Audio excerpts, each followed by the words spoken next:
The next one is from a novel called The Thought Gang.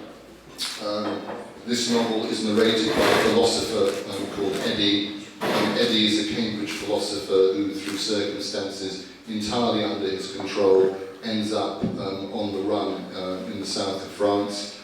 And because he's penniless and desperate and meets an ex-con called Hubert, he becomes a bank robber.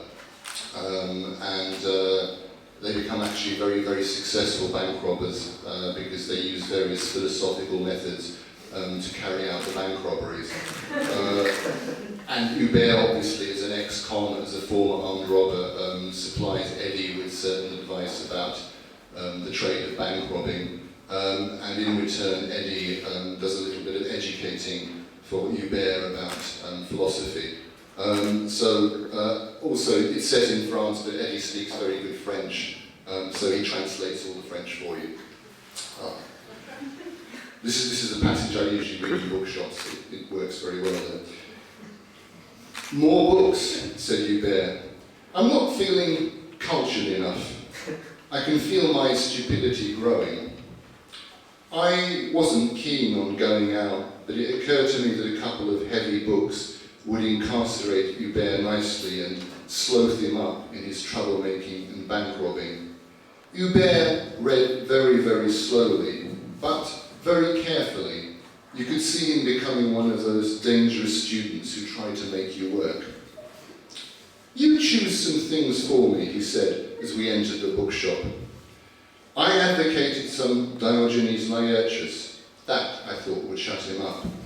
But it was a small bookshop, with lots of books on dieting and memoirs by politicians and actors, and some novels with nakedish women on the cover.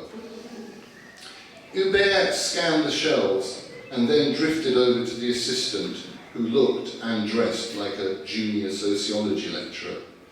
I can't see the philosophy section, said Hubert, with the faint resonance of what I was coming to recognise as his scene-making voice. There isn't one, replied the assistant, extremely unassisting and minimalist in reply, since he was directing his consciousness into a magazine. So where will I find Diogenes Laertius? Asked Hubert, with what I could now confirm as a slight hope that in fact Diogenes Laertius wouldn't be making an unexpected appearance. You won't. You mean you haven't got any Diogenes Laertius, said Hubert, outraged and pleased at the same time. Who has, says the assistant, not prying his pupils from the magazine or varnishing his words with any veneer of regret, or doing anything like offering to order up the book or recommending a place round the corner that might stock it, but employing a tone that seemed to roadblock further inquiry or conversation. One of the traits of advanced capitalism is that it's generally staffed by people who aren't very concerned about selling anything. One of the consequences of a society where, sadly, people don't starve to death if they lose their job.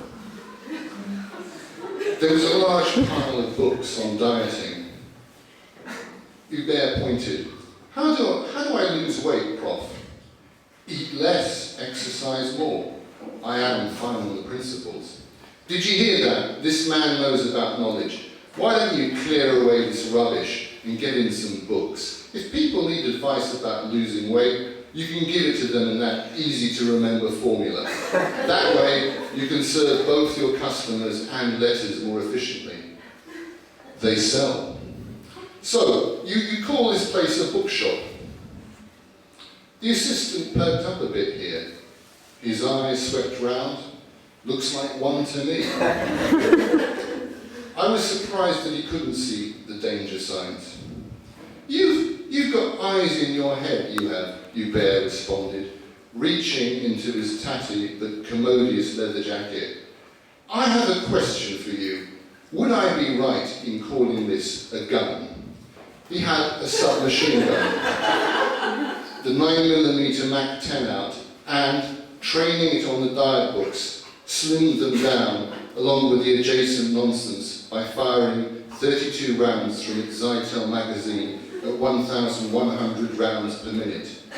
I was learning something. His hands zedded from the recoil. The books jumped around like jumping beans that are unquestionably in the mood for jumping.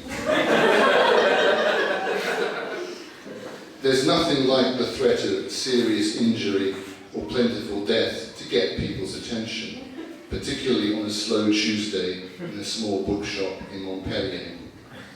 "You're completely right," said the assistant, with what I have to credit as swift and exceptional sycophancy. "Righter than right." And he added, "I've never met anyone as right as you." "It says bookshop outside," continued Hubert. "If it said crap shop, I wouldn't be bothered. But when people come in here, they're expecting something. Beauty, truth, escape. What you're selling is glued paper, not books. Now, I recommend you change your stock, or at least broaden it considerably. You do need a philosophy section. Oh, and we'll check. And it won't be next week, it won't be when the police are around, it won't be when you think it will be. And if things haven't changed, it won't be the books that'll get the holes. Oh, and that comes to 1,000 francs for the bullets and the consultancy."